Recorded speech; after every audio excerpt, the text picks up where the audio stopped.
Olá, fique muito à vontade, seja muito bem-vindo a mais um episódio. Estamos chegando, será que na segunda temporada do podcast Do Jeito que a Vida Vem? E eu tô gravando especialmente esse episódio depois desse hiato, nem sei quanto tempo tem, que eu não tô gravando pra testar se eu ainda sei falar com a câmera. Mas eu já conversei com uma amiga outra vez, que é tipo andar de bicicleta, né? A gente acha que vai perder o jeito, mas depois a gente até se acostuma. E sim, amigos e amigas, bem-vindos a mais esse episódio, essa temporada. Sinta-se como se você tivesse acabado de chegar na minha casa, que eu te recebo pela porta da cozinha, nesse lugar já de intimidade, de compartilhamento de intimidades, enquanto eu preparo o gostoso para a gente ficar papeando por aí, para saber como é que a vida veio por aqui, e eu quero saber como é que a vida veio por aí, chegou para você também.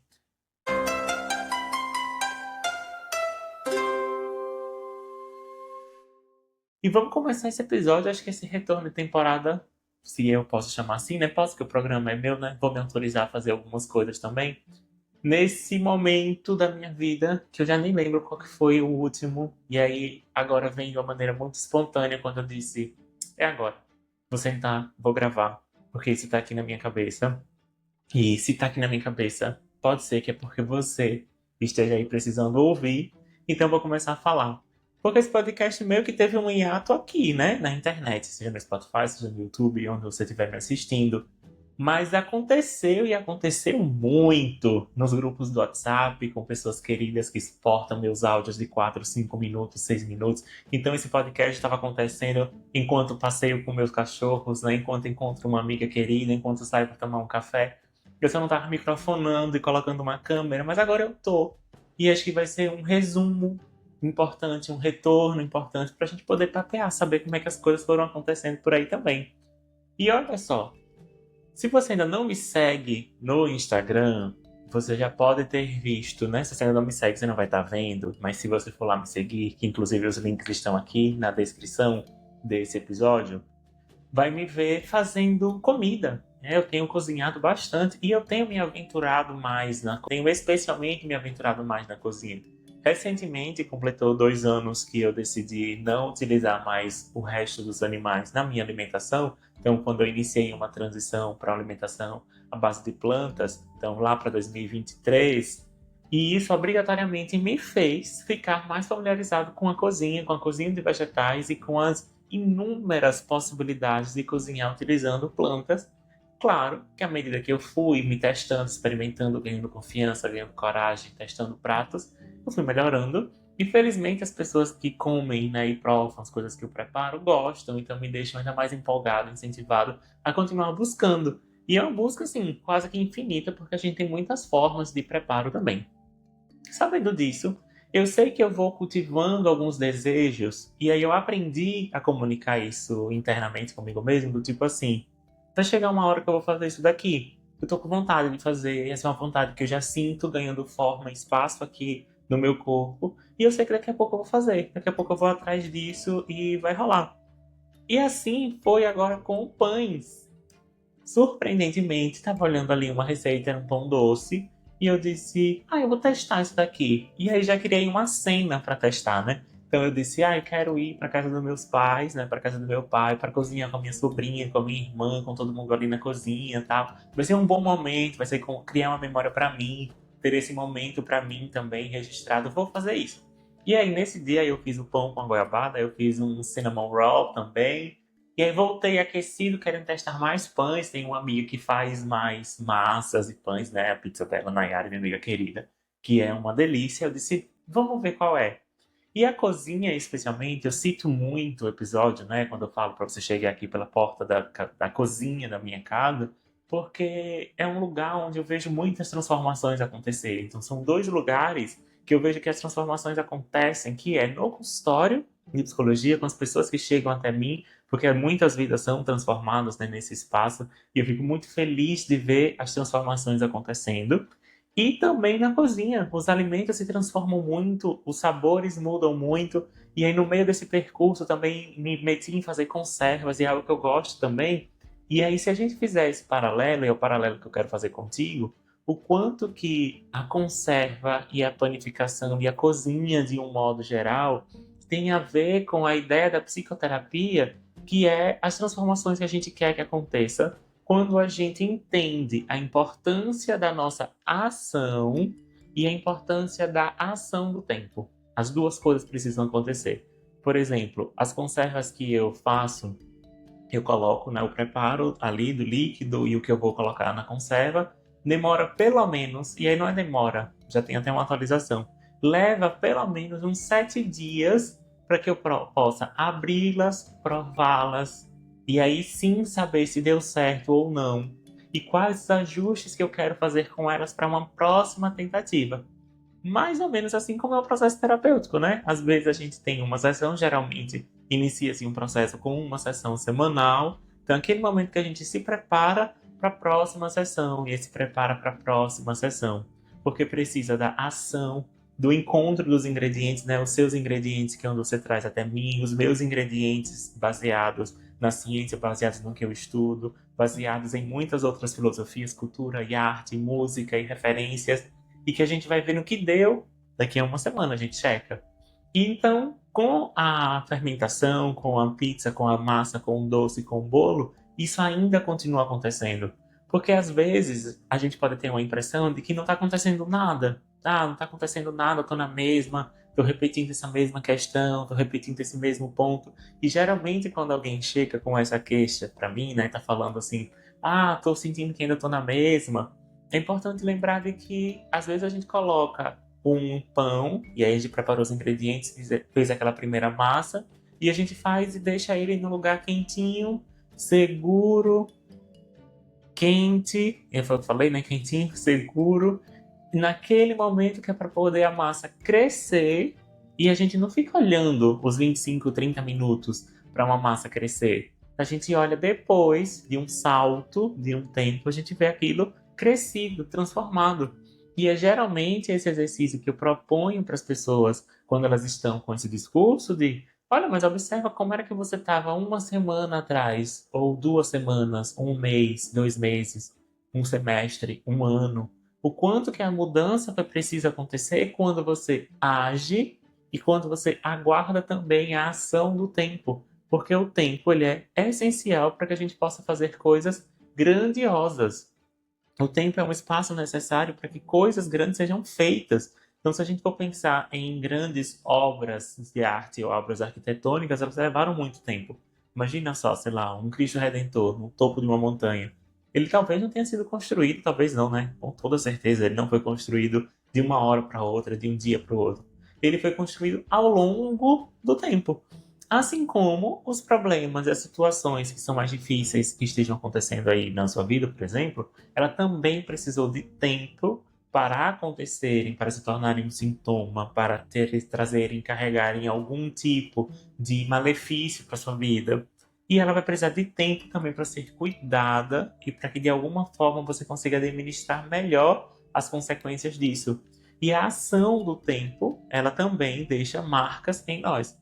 Quanto mais rápido a gente age, a gente tem um tipo de marca. Quanto mais tempo a gente demora para agir, a gente tem outro tipo de marca. E nesse tipo de ação, vamos precisar entender também que a gente não consegue manipular tudo. A gente não consegue agir mediante a tudo, modificar tudo. E aí tem um outro exemplo. Chega uma hora de que é a fermentação, que esse é um processo, seja para fazer um bolo, seja para fazer um pão, seja para fazer uma conserva, chega no seu limite. Então, por mais que você dê um tempo de fermentar, chega um momento de que, ao invés de fermentar, vai começar a estragar mesmo, a apodrecer, porque você não consegue mais manipular os micro-organismos que estão ali de uma maneira que continue sendo benéficos para nós. Em um certo momento, aquilo que poderia ser benéfico passa a ser maléfico. E a gente pode adoecer comendo alimentos contaminados, assim como nas relações que a gente possa estar vivendo. Seja sua relação com o trabalho, seja sua relação amorosa, seja sua relação com amigos, seja sua relação com a sua instituição religiosa, por exemplo. É preciso entender que tipo de transformação você está inserida nesse momento e que tipo de transformação você está buscando também. Quais são os ingredientes que estão ali disponíveis? Que ingredientes que estão disponíveis, eles são benéficos para você ou não? E especialmente, carregar aí com você, acho que essa é uma lição importantíssima, carregar com você o poder que você tem de decretar o fim das coisas. Nossa, assim, eu juro. Quando eu entendi que eu posso dar fim às coisas. Eu não posso dar fim a tudo que eu gostaria, mas tem muitas coisas que eu posso decretar o fim, dizer sim, o fim começa agora. Eu posso dizer, isso daqui pode terminar porque eu vou agir para que isso daqui termine. É um lugar de muita coragem, é um lugar de muita responsabilidade. E me abrindo aqui para vocês, é um lugar de muito medo. A cada vez que eu precisei terminar alguma coisa, finalizar, eu precisava reunir, quase como se eu estivesse montando uma Liga da Justiça. Eu tinha que reunir todos os personagens, todos os super-heróis, e a coragem, a esperança e o medo, eles precisavam estar presentes. Precisavam entender por que que eu estava fazendo, o que eu estava fazendo, quais eram as consequências mais ou menos previsíveis dessa ação e como eu poderia contorná-las, que tipo de desenvolvimento de ferramenta eu já teria para poder contorná-las. E isso, assim, é de uma preciosidade gigante, porque muitas vezes as ações, as mudanças que você quer fazer na sua vida, e eu falo você querendo fazer na sua vida, porque geralmente é assim quando você chega num consultório para mim, é porque às vezes você não consegue tangibilizar tudo isso acontecendo. Quanto de coragem você precisa? Quanto de esperança você precisa? Que medos você tem? Que ferramentas você vai precisar desenvolver ou confiar nas ferramentas que você já tem para chegar nessa mudança que você quer? E, mais uma vez, precisando acreditar no poder de transformação, de ação, mais tempo, assim como a gente faz numa receita, no preparo de uma receita. E acredito que isso marca também um momento, e isso vem muito do meu processo terapêutico também, né? A minha psicóloga me deu esse alerta, e esse alerta foi muito bom, né? Porque o olhar profissional me ajuda muito a validar e a sedimentar algumas coisas que já estão acontecendo aqui internamente. Que foi sobre o término do meu relacionamento, né? O término do meu casamento, que começou no começo desse ano, que começou e finalizou, né? No começo desse ano. E só agora que eu tive e tenho mais habilidade, mais noção, mais convicção, mais confiança de poder contar aqui também. Não porque eu seja uma pessoa na internet muito relevante, né, muito famosa e que tenha um público muito grande, sei lá, como artistas que colocam uma nota de que um casamento acabou. Mas para entender agora, passado esse tempo, né, quase esses 8 meses de separação, que impactos que isso tem, que tipo de coragem que eu precisei ter, que tipo de abertura e o que que eu quero falar com vocês sobre isso, porque essa também é uma temática que me atravessa desde que eu comecei a falar sobre relacionamento na internet, né? Seja quando eu estava fazendo análises de casamento às cegas, seja quando eu conversava com amigos sobre comunicação não violenta, sobre comunicação não violenta dentro de uma relação, sobre as questões que envolvem ciúmes, química esquemática, né? Qualquer coisa assim nesse sentido. E aí sim, essa também foi uma decisão que precisou levar tempo, carregada de muito medo, de muitas dúvidas e também de muita coragem. Porque se você já terminou uma relação, ou se já terminou várias relações, ou se já teve que lidar com processos de término, você sabe bem do que eu tô falando. Do quanto que esse momento de chegar, será que eu já fiz tudo? Será que eu já tentei tudo mesmo? Será que não ficou nada para trás? E essa é uma resposta que só você vai poder te dizer e segurar e confiar na resposta que você está se dando. E a partir desse momento, quando algo nesse tipo de proporcionalidade acaba, né? Por exemplo, um casamento, um emprego, uma empresa, ou algo assim nesse sentido, que tem o poder de modificar muito o curso de uma vida, o próximo passo, a próxima vida, a gente volta a engatinhar. A gente volta de novo, eita, como é que caminha aqui, né? Que lembranças que eu tenho desse mundo que eu temporariamente deixei, né? Que era o mundo da pessoa solteira, por exemplo, para o mundo de agora ser uma pessoa solteira de novo, só que pós um casamento, né? Uma casa que precisou se transformar, se reorganizar, os eletrodomésticos, os móveis, as divisões, os dinheiros. Quem era isso? Fazer esse resgate leva tempo, precisa de muito cuidado para que a gente de fato possa se erguer durante o processo, né? Se apoiar em ombros e em braços fortes. E eu tenho essa frase, eu gosto muito dela também, né? Que é ser braços fortes para corpos vulneráveis, mas também encontrar os braços fortes para quando eu estiver vulnerável. E isso aconteceu, acontece até hoje, né? Conto com muitos braços fortes quando meu corpo está vulnerável, porque eu sei que eu também sou, também preciso ser, em alguma medida, um corpo forte para acolher tantos outros corpos vulneráveis. Mas no fim das contas, a mensagem que eu quero deixar para você com esse episódio de retomada é que sim, é preciso ter muita coragem para a gente viver uma vida que tenha mais sentido, e essa vida que tenha mais sentido vai precisar ser pautada em decretar alguns fins. Não estou dizendo que é fácil, não estou dizendo que é a melhor coisa do mundo, mas da necessidade da transformação e do poder que a gente tem de colocar o fim nas coisas. Especialmente nas coisas que já foram se perdendo sentido ou que já não estavam mais sendo tão legais, ou simplesmente porque você quer viver alguma coisa nova. Tô com a sensação de que sim, chegamos a um novo episódio, acho que é um episódio de retomada, um episódio de me reaquecer aqui nesse lugar da câmera. Espero que tenha feito sentido aí pra você também, se teve algum trecho, alguma frase, alguma coisa que te marcou. Me deixe saber aqui nos comentários, isso vai me deixar muito feliz em saber exatamente como é que chega aí pra você também. Eu fico muito satisfeito de estar aqui nesse momento, mais uma vez, e me segue nas redes para não se perder de vista. E se você estiver precisando dos meus cuidados enquanto psicólogo, por favor, não deixe de entrar em contato. Tem o link na descrição desse episódio.